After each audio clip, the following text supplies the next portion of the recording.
হ্যাঁ, এখন ওই তো দেখতে এসছি জানোয়ারটাকে, দেখতে এসছিলাম, দেখতে এলাম ওই ভাইপোকে দেখতে এলাম, কত বড় রাজা ছিল নাকি, দেখতে এসছিলাম ওই জন্য। তো যুবরাজ ছিল, হ্যাঁ, এখন বাঘ এখন ভিখারি হয়ে গেছে। বাঘ 4 তারিখ দেখে নেবে বলেছিল সবাইকে, কোথায় গেল সে? 4 তারিখে দেখে নেবে, কোথায় আসছে না কেন এখন বাইরে? তো পুরো ব্লক করে রেখে দিত, তো পুরো ব্লক করে রেখে দিত। কি কি লেখাপড়া কোনোদিন দেখিয়েছে কাউকে? কি লেখাপড়া, কতদূর লেখাপড়া করেছে? বাসন মাজার যোগ্য নয়, পিসির জন্য এত দূর গিয়েছিল। একদম পাবলিকের টাকাই তো বিল্ডিং, নালে একটা এমপির কত টাকা আজকে হতে পারে যে এত বড় একটা বিল্ডিং সে তৈরি করে দাঁড় করিয়ে দিয়েছে। ডায়মন্ড হারবার মডেল থেকে টাকা এসছে। 35টা প্লট রয়েছে, ভাবা যায় 35টা প্লট। কই সাধারণ মানুষের তো এতগুলো বাড়ি তো নেই। 19টা গাড়ি উনাকে প্রোটেকশন দিত, এবং যে রাস্তা দিয়ে যেত 1 ঘন্টা আগে সব রাস্তা বন্ধ থাকতো।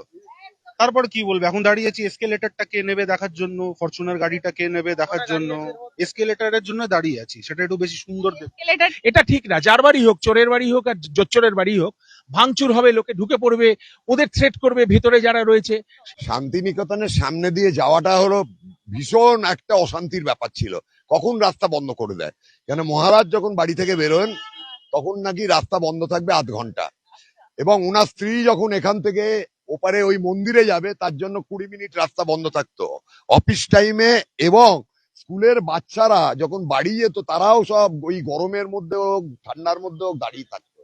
এটা ভারত, মানে মানুষের এত ক্ষোভ, সেই ক্ষোভের প্রতিফলন হয়েছে আজকে এই ব্যালট বক্সে।